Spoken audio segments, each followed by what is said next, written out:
हर हर महादेव साथियों, आप सभी का मेरे चैनल लव यू जिंदगी में तहे दिल से स्वागत है। आप सुन रहे हैं अपनी पसंदीदा कहानी, एक क्यूट सी फनी लव स्टोरी। सुहानी सी एक लड़की। अब तक आपने सुना कि सुहानी ने अपनी सहेलियों को देखकर शादी करने का फैसला कर लिया था। पढ़ाई में मन लगता नहीं था तो पढ़ाई से जी चुराने का सबसे अच्छा रास्ता उसे शादी करने का ही लगा था। सारे घर वालों ने समझाना चाहा लेकिन उसकी समझ में ना कुछ आना था ना ही आया। अब समय उसे समझा रहा था लेकिन सुहानी के पास अपनी अलग प्रॉब्लम थी। समय सुहानी को समझा रहा था लेकिन सुहानी की समझ में कुछ आना ही नहीं था। मोम तुझे इसलिए बोलती है कि उन्हें तेरी फिक्र होती है, और हाँ, मैं भी तुझे बोलता हूँ, लेकिन इसका यह मतलब नहीं है कि तू मेरे से झगड़ा करने से बचने के लिए शादी करके अपने पैरों पर कुल्हाड़ी मार ले। तुम मुझसे लड़ झगड़ सब चलेगा लेकिन शादी करके ऐसे मत जा। और अगर तू ये चाहती है कि मैं तुझे इन सब चीज़ों के लिए ना रोको टोको वरना तू शादी करके चली जाएगी तो चल, ये भी सही है। मैं और मॉम तुझे कुछ नहीं बोलने वाले।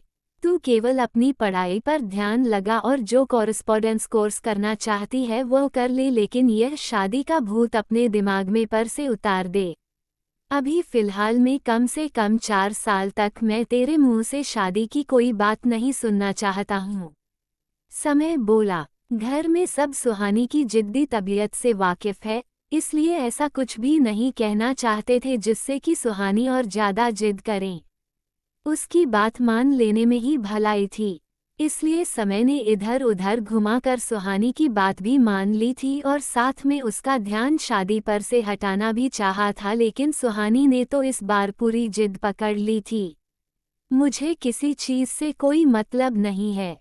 तुम मुझे इस घर में रखकर 4 साल और अपने जले कटे शब्द सुनाना चाहते हो ना, लेकिन मैं नहीं सुनूंगी। मुझे शादी करके सुकून की जिंदगी जीनी है जहां पर ना कोई पढ़ाई का टेंशन होगा और ना किसी चीज़ की टेंशन होगी। और तुम सुन लो, तुम मुझे शादी करने से रोक नहीं सकते क्योंकि मैंने डायरेक्ट डैड से बात कर ली है। सुहानी कहाँ पीछे रहने वाली थी, उसे भी हर हाल में जीतना ही आता था। अच्छा, समय ने अपने दोनों हाथों को सीने के आसपास लपेटे हुए सुहानी से पूछा, चल, मैं भी देखता हूँ कि तेरी शादी कैसे होती है। मेरी शादी होगी और जरूर होगी, और अगर मेरी शादी नहीं हुई ना तो मैं घर से भाग जाऊंगी। सुहानी ने सीधे सीधे वार्निंग देते हुए कहा। क्या? उसकी वार्निंग सुनकर और सियाजी ने हैरान होकर एक दूसरे की तरफ देखा। अगर तेरी शादी नहीं हुई तो तू घर से भाग जाएगी, लेकिन किसके साथ भागेगी और भाग कर कहाँ जाएगी? समय ने पूछा। कहीं भी जाऊंगी और किसी के साथ भी जाऊंगी। तुमसे मतलब मैं तुम्हें क्यों बताऊं? ओ, मैं अच्छी तरह से समझ गई कि तुम मेरी नादानी का फ़ायदा उठाकर सारी बातें पहले ही जानना चाहते हो ताकि तुम मेरे पीछे पीछे चले आओ। बिल्कुल नहीं, अब सुहानी दी ग्रेट किसी के भी बुलावे में आने वाली नहीं है। सुहानी ने फुल एटीट्यूड के साथ अपना सर जताते हुए कहा, लेकिन अब सियाजी का गुस्सा आउट ऑफ कंट्रोल हो गया था। तो फिर मैं भी देखती हूँ कि तुम्हारी शादी कैसे होती है। मिस सुहानी दी ग्रेट, तुम जितना हमारे प्यार का नाजायज़ फ़ायदा उठाकर आसमान की सैर कर रही हो ना, चुटकियों में मैं तुम्हें ज़मीन के दर्शन करा दूंगी। घर से भागना चाहती हो ना, चलो भागो, मैं भी देखती हूँ तुम आकर कहाँ जाती हो। और अगर घर से नहीं भागी ना तो मैं सीधा तुम्हें घर से बाहर निकाल दूंगी। बस रिजल्ट आ जाने दो, उसके बाद तो मैं तुम्हारे सारे ढीले कलपुर्जे कस दूंगी। सियाजी ने सुहानी को उंगली दिखा करते हुए कहा। सियाजी को गुस्से में देखकर सुहानी ने मुंह बना लिया और चुपचाप बैठ गई। सुहानी भले ही जबान की तेज तर्रार थी लेकिन बदतमीज नहीं। सियाजी की इस वार्निंग को सुनकर दो सुहानी को अपने सपने टूटते हुए नजर आ रहे थे और साथ में उधर सत्यम जी सुहानी का रिजल्ट अपने हाथों में लिए हुए दिन में तारे देख रहे थे। सुहानी की बेवजह जिद को देखते हुए सत्यम जी ने यह मन में फैसला लिया था कि अगर सुहानी की मार से कुछ काम लायक भी आ जाएंगे तो वह सुहानी को जबरदस्ती किसी कोर्स को करने के लिए इंडिया से बाहर भेज देंगे।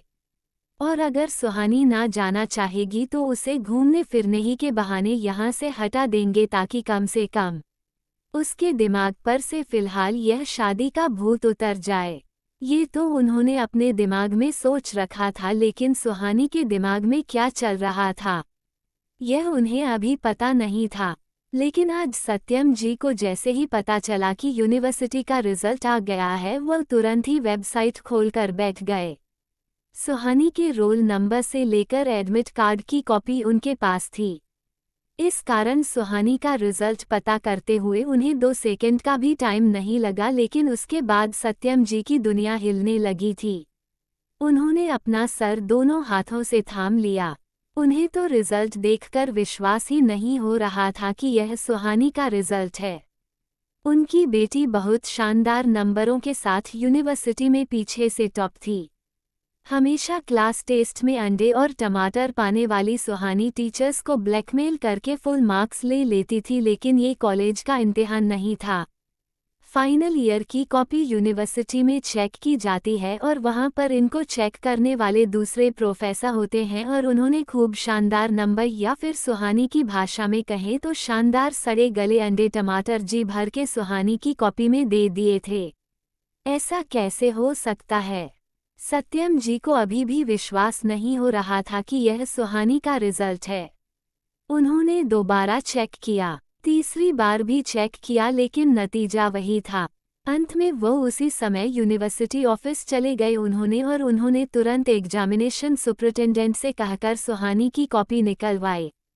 सत्यम मल्होत्रा एक अच्छा खासा नाम थे, जिसके कारण यूनिवर्सिटी को लैब वगैरह में अच्छा डोनेशन मिलता था। इसके अलावा कई कॉलेज इनके ट्रस्ट पर चलते थे, इसलिए इनको ना कहने का तो कोई सवाल ही नहीं था।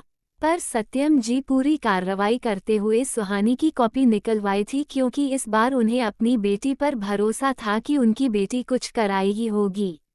ऐसे कैसे उसे पास मार्क्स भी नहीं मिले हैं, लेकिन सुहानी की कॉपी देखते ही उनका ये भरोसा टूटकर मिट्टी में मिल गया था। सुहानी ने कॉपी पूरी भर कर रखी थी, लेकिन मिर्जा गालिब की शायरियों के साथ और गजलों के साथ। हजारों ख्वाहिशें ऐसी कि हर ख्वाहिश पर दम निकले। बहुत निकले मेरे अरमान, लेकिन फिर भी कम निकले। इम्तिहान, एग्जामिनेशन, यही है आजमाना तो सताना किसको कहते हैं। अदू के होलिए जब तुम तो मेरा इम्तिहान क्यों हो। हमको मालूम है जन्नत की हकीकत, लेकिन दिल के खुश रखने को गालिब ये ख्याल अच्छा है। रौनक, माय प्लेजर, उनको देखे से जो आ जाती है मुंह पर रौनक। वो समझते हैं कि बीमार का हाल अच्छा है। इश्क पर जोर नहीं है ये वो आतिश गालिब की, लगाए न लगे और बुझाए न बुझे। सहर, तेरे वादे पर जिए हम तो ये जान झूठ जाना कि खुशी से मर न जाते। अगर एतबार होता तुम न आए तो क्या सहर न हुई। हाँ मगर चैन से बसर न हुई। मेरा नाला सुना जमाने ने, एक तुम हो जिसे खबर न हुई। इतना पढ़ने के बाद सत्यम जी से आगे पढ़ा ही नहीं गया। मेरा नाला सुना जमाने ने, एक तुम हो जिसे खबर न हुई। अच्छी बात है सुहानी, अब मैं तुम्हारी खबर अच्छे से लेता हूँ। सच कह रही थी सिया, तुम मेरे ही प्यार का सबसे ज्यादा नाजायज फायदा उठाती हो। लेकिन अब नहीं। गुस्से में भरकर सत्यम जी सीधे सुहानी की खबर लेने यूनिवर्सिटी से घर चले आए।